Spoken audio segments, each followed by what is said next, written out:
5 seconds to go.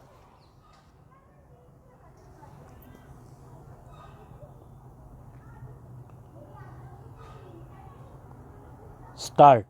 It is very relevant to note that PW18 in clear terms had stated that he also conducted the medical examination of Arvind Kumar and Ram Narayan, the two injured accused persons. He acknowledged Exhibit D15 and D16 strangely marked by the defense but not by the prosecution pertaining to the injury reports of the aforesaid two accused persons carrying 25 and 20 injuries respectively. In his evidence as PW14 in the second trial, he made the following statement: I have also carried out the medical examination of the injuries inflicted on the body of accused Arvind Kumar and Ram Narayan.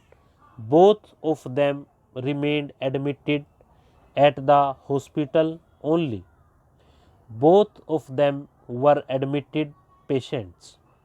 The medical examination of both accused was done at the request of Police Station Lakshmangarh for the injuries inflicted on the body of Arvind Kumar, son of Surja Ram. The medical examination was carried out on 19 July 1989 at 7 to 8 in the morning, and the following injuries were found on his body. We have no difficulty in accepting the said evidence of the prosecution, especially in the absence of any re-examination, in coming to the conclusion that the two injured accused suffered multiple injuries, got admitted as inpatients, underwent further treatment, and all this happened on the advice made by PW20 and PW21 as the case may be. There is an obvious and clear suppression of the aforesaid facts. PW20, as stated, was the station officer who did the initial investigation. He did not make any investigation on the motive part, particularly with reference to the existing dispute between the parties over the pathway. An order of stay having been obtained by Surjaram and the consequential panchayat held. He admitted that he did not either visit the pathway or the surrounding land. He did not seem to remember by who, when, and where the complaint was written, though there was some evidence to show that he met the accused. He did not remember meeting them. Clear evidence has been let in by him saying that the disputed pathway was open.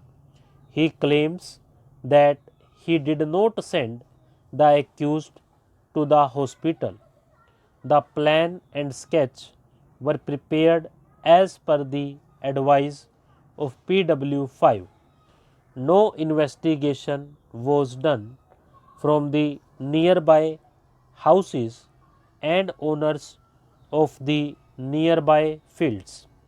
At the time of preparation of the observation Mahajar report, he did not record the statement of any witness, as one of the prosecution witness was available at the said place.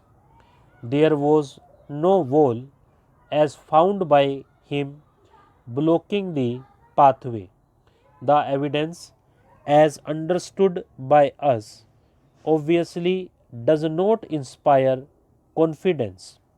PW20 has certainly suppressed many facts, including the circumstances under which the FIR was registered and the reference of the two injured witnesses to the hospital. Stop.